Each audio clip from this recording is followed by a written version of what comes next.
Pare de fazer essas coisas. O quê? Pare de fazer essas coisas porque você acha que elas podem te ajudar. Eu vou desmistificar 3 coisas que você deve parar de fazer agora que vão melhorar a saúde da sua bexiga.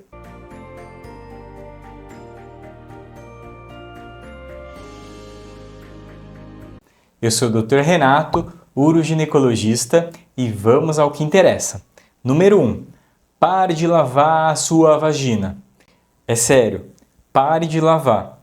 A vagina é autolimpante. Na verdade, lavar a vagina pode ser prejudicial. A vagina tem um pH perfeitamente equilibrado que seu corpo mantém por si só. Você não precisa fazer ducha higiênica, colocar nada lá dentro, porque o seu corpo regula isso perfeitamente bem. E se você lavar a vagina, pode criar um problema ao alterar o pH e mudar algumas bactérias boas que estão lá para proteger o pH normal da sua vagina, causando coisas como infecção fúngica, como por exemplo a candidíase. Você pode lavar a área do monte ou a área do pelo com sabão e deixar a água com sabão escorrer, mas realmente não precisa fazer mais nada.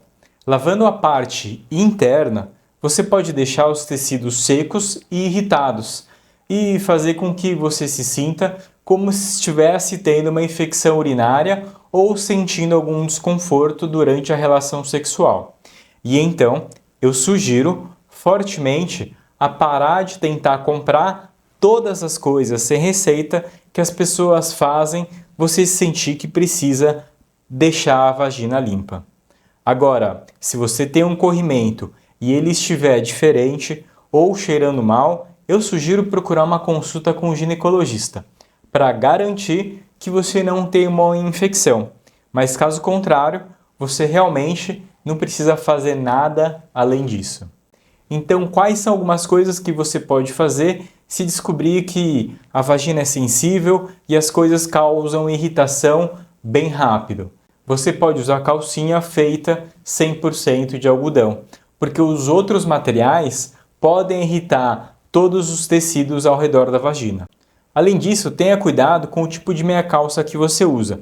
Tenha certeza que elas têm uma parte interna de algodão e fique longe de produtos perfumados ou de higiene, como ducha higiênica, porque todos podem ser irritantes, e cuidado também com o sabão em pó que você utiliza. Certifique-se de que não tem cheiro, porque isso também pode ser muito irritante. Agora, o número 2 são os exercícios de Kegel.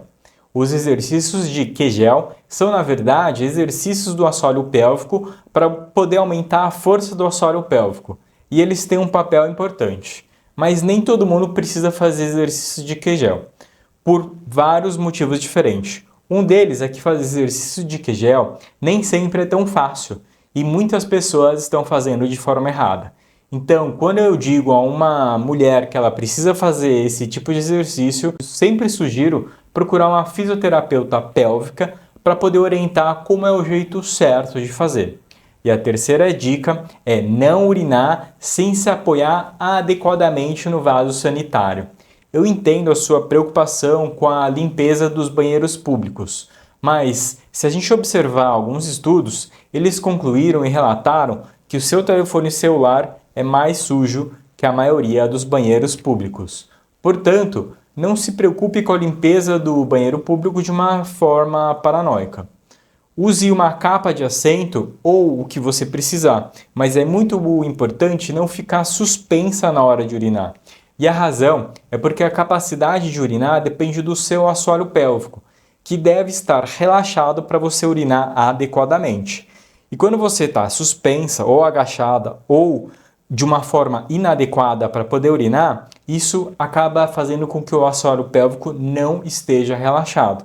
Na verdade, você está tensionando o assoalho pélvico de um modo que, ao urinar, o fluxo está lutando contra os músculos tensos e dificultando o esvaziamento da bexiga. Isso pode ser realmente um problema se isso acontecer por muito tempo. Se você não conseguir esvaziar a bexiga completamente, isso pode colocar você em risco porque aumenta o número de infecções urinárias. E eu digo todas as pacientes que chegam com problema de bexiga no meu consultório para terem certeza que quando elas se sentam no vaso sanitário, elas se sentem completamente relaxadas e que elas consigam esvaziar a bexiga de forma adequada. Se você estiver agachada ou com muita pressa, você não vai conseguir esvaziar sua bexiga. E muitas pacientes acabam voltando e falam que eu estava certo e que realmente elas estão esvaziando a bexiga de uma forma mais adequada. Então faça o possível para você poder completar a sua micção de uma forma completa. Se você gostou desse vídeo, lembre-se de se inscrever no meu canal e compartilhe com as suas amigas. Muito obrigado por assistir esse vídeo e lembre-se de se cuidar sempre, porque você vale a pena. Tchau!